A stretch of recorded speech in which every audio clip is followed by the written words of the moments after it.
On this week's all-new edition of Let's Talk Cincy, the boxing program building character and champions. In the late 80s, my grandfather decided he wanted to focus on youth amateur boxing, and there was an opportunity to create the Cincinnati Golden Gloves regional franchise. The inspiring story of Cincinnati's Golden Gloves for Youth program and the changes coming in the new year. From WLWT, this is the Emmy Award-winning show, Let's Talk Cincy, presented by Western and Southern Financial Group. Put our financial strength behind you. Hello everyone, I'm Curtis Fuller and welcome to Let's Talk Cincy. Today, a special program. We're going to talk to Christina LaRosa, who is the Executive Director of the Cincinnati Golden Glove Boxing Club. And first of all, it's good to see you. You too. Welcome to the program. Thank you. For those who don't know, give the background about Golden Gloves. In the late 80s, my grandfather decided he wanted to focus on youth amateur boxing, and there was an opportunity to create the Cincinnati Golden Gloves regional franchise. And so he went down to Louisville and negotiated to carve Cincinnati into its own Golden Gloves franchise. And so then in 1989, that was when he really got this program going. And from there, it has consistently produced Olympians and champions, and hundreds of kids have come through the program.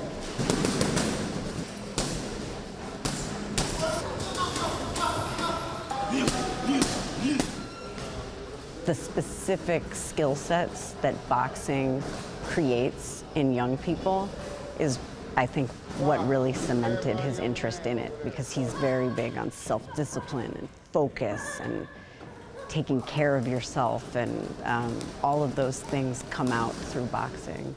Because a lot of people, they link the LaRosa name with obviously the business, the pizza franchise, which is now, if my math is correct, 70 years? They just celebrated 70 years. Yeah, but he has had, Buddy LaRosa has had a real love for boxing. He's traveled all over the world. I remember talking with him after Muhammad Ali passed away. He was the first person I called to talk about. Oh, wow. Yeah, to talk about Muhammad Ali, and because he attended one of the boxing matches, several of the boxing matches. But you talked about the discipline, and talk a little bit more about that, because that's really what this program is all about, not only the sport, but really an outlet for youth. Yes. Because of the fact that boxing is a sport where it's just you in the ring against your opponent, all of the pressure is on you to perform. So the training requires tremendous discipline. It's a lot of muscle memory. They have to repeat the same action hundreds and hundreds of times so that when they're in the ring under pressure, that's what comes out of them. And so it's, to be good at boxing, you have to be disciplined.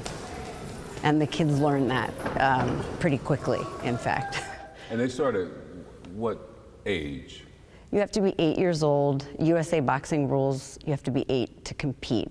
We'll allow 6 or 7-year-olds to get started if they're able to follow directions and train safely, but 8 is the minimum age.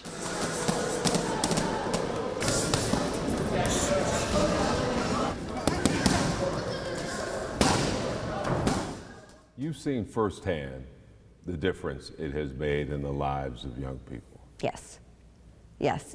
I am, this is now my 6th year being the executive director, so there are kids in the program right now that I met them when they were 6 or 7, and now 6 years later they're teenagers, and it's fascinating, and also it's a blessing to see the good that starts happening in their life when they have a positive thing to focus on, like the boxing.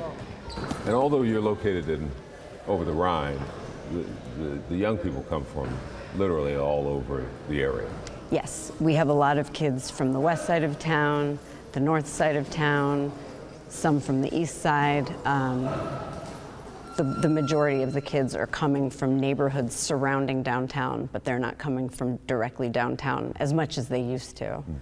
And you've been here how long at this location? This location, it's been about 10 years. I ask that because it's coming to an end here. Let's talk about that journey, because the city has decided to tear down this location that we sit in now in OTR. I know that must have been difficult to hear that they were going to do that, but take me through that and the plans for the future. Sure. I guess the city is planning on, they did a couple year-long study, surveys, and they decided that they needed to build a recreation center in Finley Park.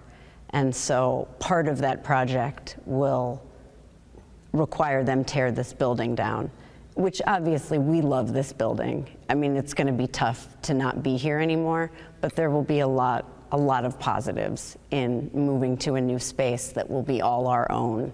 And we're going to name it the Buddy LaRosa Center for Youth.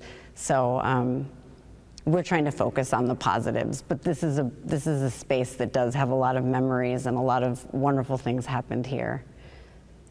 You have a location picked out?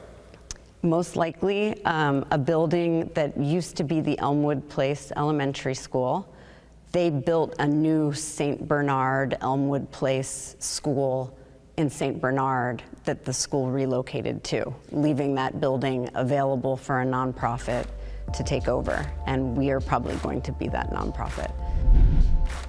Up next, remembering legendary boxing coach Mike Stafford and his impact on young people all across Cincinnati, when Let's Talk Cincy continues.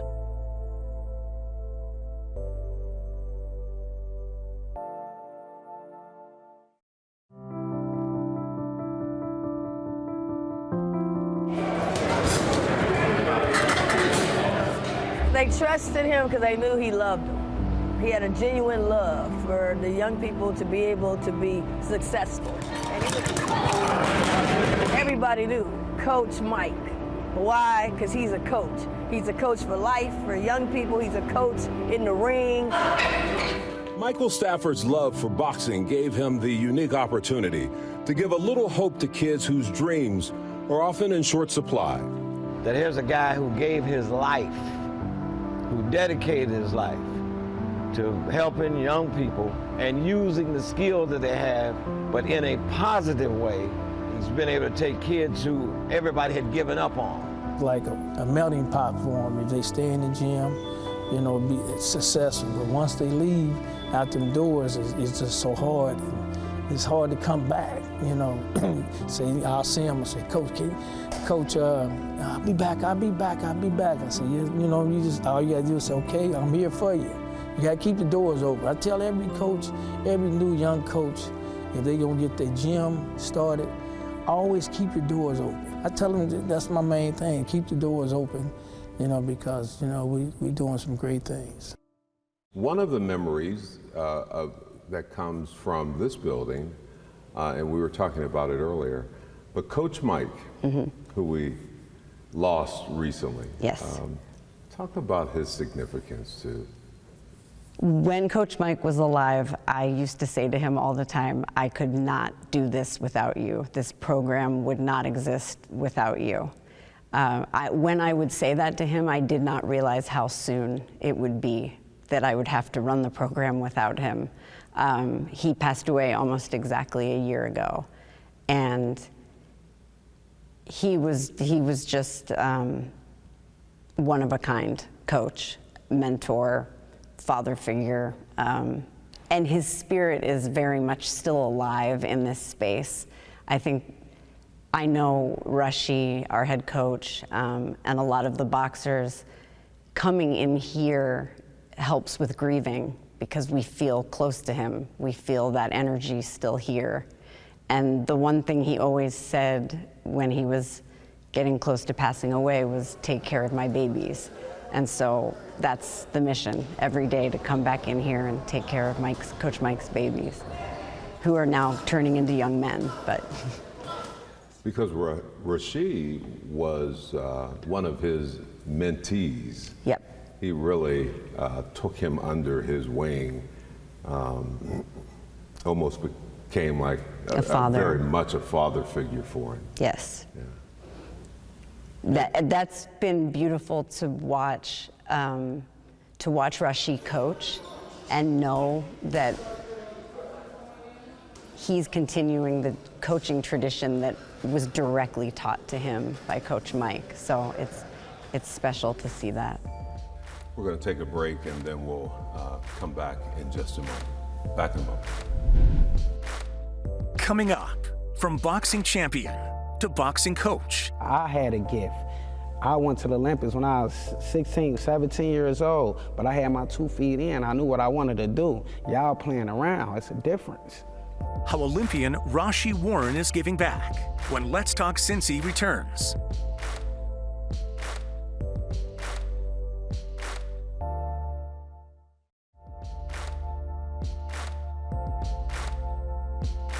Welcome back, everyone. With me now is 3-time Olympian Rasheed Warren, and it is good to see you. You are now a coach down here. Yes, sir. Tell me a little bit about that. It's fun. The kids that are down here that I'm working with, I ain't gonna lie, I was just talking to one of my friends about the situation, about me working with the kids. They was like, that's your calling. Not knowing it was my calling I ain't know at the time, but I was really trying to figure out what was next for me after boxing, because I'm getting up to that age now. You know, I want to relax now. I want to be comfortable with my feet up. And I did a lot of sacrifices over the years. And I really put my print in a boxing game, especially the amateurs. So by me going to the Olympics 3 times and then going to professional, becoming a world champion, now a coach, that says a lot. And I'm just getting started as a coach. So, but like I say, me start working with the kids, they bring the excitement back to me again, because it could kind of get a little boring sometimes, you know, especially when you go professional. And when you go professional, the fun out the door, it's straight business now. So the kids, they bring a lot of excitement to me. And when I'm watching the kids, I don't just see like 1, 2, 3, I see, you know, probably 6, 7, maybe 8 future world champions that will be coming out this program, just like I did, just like Duke Reagan did, just like Ricardo Williams did, and a few other fighters. But it's definitely, it's a journey for me now, and I'm enjoying it every day I'm down here.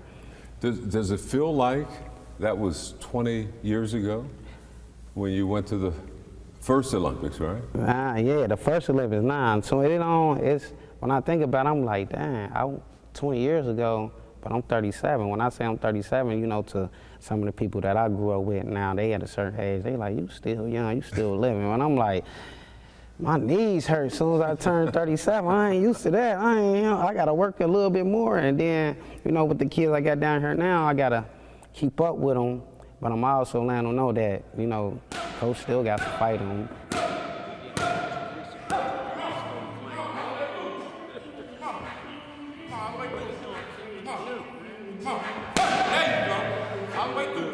To just take that spot after Coach Mike died, that's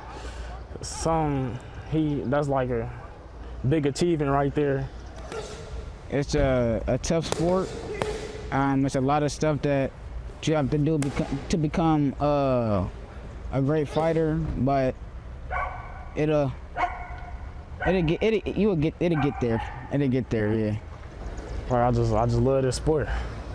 Like this is something I can see myself doing for years and years. Like I'm dealing with kids that's coming from where I come from now. Like, and I understand the difference. And we ain't dealing with bad kids like how we was, like, cause I was a bad kid at one point. But you know, I switched up once I started winning in boxing and getting all this attention. But we not dealing with bad kids now. We dealing with a lot of spoiled kids that think they know it all, like, and the internet. You know, that's a battle that I'm dealing with the kids. So I don't really be on them as much, but I just try to, you know, turn boys into men.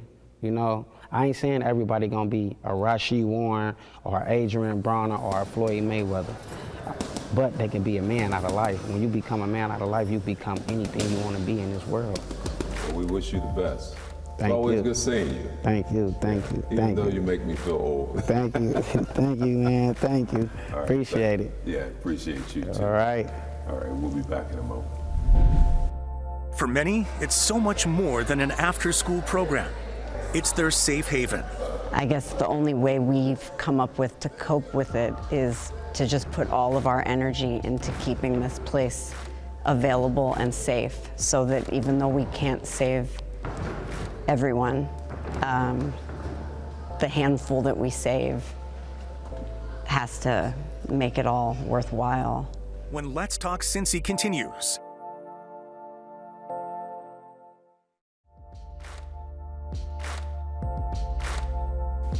Welcome back, everyone. I'm Curtis Fuller. Here with me now, Christina LaRosa. We're talking about this great boxing program that you had. It must trouble you, though, because all the effort and work that goes into trying to create a safe haven for young people, but the violence is still out there on the street. We know that you're making an impact, but I know it must be troubling to you to know that every child isn't being saved. How do you deal with that? You have to be very vigilant about keeping the kids in the gym and keeping an eye on whether they're starting to slip into bad things. It's so painful when we lose a kid from the gym. It's painful just to hear that a shooting happens. Just to know that a young person was injured or killed is painful. But when it's a kid that maybe used to be a boxer or that's a family member of one of our boxers, it becomes more personal because you feel like you somehow missed something and let something fall through the cracks and that led to a tragedy. It's very difficult. I don't know how society solves the problem, but I guess the only way we've come up with to cope with it is to just put all of our energy into keeping this place available and safe, so that even though we can't save everyone, the handful that we save has to make it all worthwhile. Talk about the tradition of family and how, and because I think that's really what holds this together. Mm-hmm. You could easily say, we're going to do something else. But Buddy LaRosa has made a commitment to make this a reality and keep it a reality. And then you've transitioned into your role as executive director. Talk about that. When you asked earlier about my grandfather's love for boxing, the family concept is part of it. He always felt very much like the boxing gyms he was in as a child were a second family. And so when he created Cincinnati Golden Gloves and started funding the different rec center gyms, the family mentality was something that he naturally brought to it. And he chose coaches that fit with that vision. And so here we are now, almost 50 years later, and this is a family. Last night we had all of our kids training here. You know, some of them are 6 years old, all the way up to kids in their early 20s. A former boxer was here getting in shape. He had his babies with him. They're running around. I mean, you are in a family space when you are here, for sure. And people feel safe here, and they feel like it's a family. Yes. Yes, I know, just from talking to the kids, listening to the kids, all the kids say, when I started boxing, everything changed. I started making better choices because the energy and the spirit in here is what they're drawn to. And so it's very important to keep that family feeling in here to continue. And now taking it someplace else. Yes. That will be a little hard because it's going to be new, it's going to be different to everyone, but then creating a new family environment is going to That'll be the first It's our first home. This generation, we're creating a home. This was the home that was created by the last generation, and it would have been fantastic to continue here. But now we're doing the same thing with the new center that we'll be at, yes. And I assume boxing is still very popular among, we think of, baseball, football, basketball, soccer now. Mm-hmm. Boxing still generates a lot of excitement and enthusiasm for young people. Yeah, in Cincinnati it does, and in other cities it does as well. The best way to see it, when USA Boxing, they have about 4 national tournaments every year. When you go to these tournaments, there's at least a couple thousand kids from all over the country competing. And those are the moments when you realize that even if it's not on TV a lot, even if it's not something people are talking about conversationally like football or baseball, it is very much an alive thing. USA Boxing releases their numbers every year, and I don't want to misstate it, but there's definitely a couple thousand grassroots youth programs in the country like ours. Not exactly like ours. Ours is pretty robust, even nationwide, but it is very much a huge thing. And it being an Olympic sport, I think, is part of what keeps it going like that. There has been a Cincinnati Golden Gloves boxer in 8 of the last 9 Olympics. Most recently was Duke Reagan, who won a silver medal in Tokyo. And then, I don't know the count off the top of my head, but I just know our statistic that 8 of the last 9 Olympics has had a Cincinnati Golden Gloves boxer in it. That's pretty impressive. Yes. Very impressive. Yes. Well, Christina, thank you very much. This is a fascinating place, and good luck in the new facility. Well, that does it for the program today. Thanks for joining us. I'm Curtis Fuller. I'll see you next time for another edition of Let's Talk Cincy.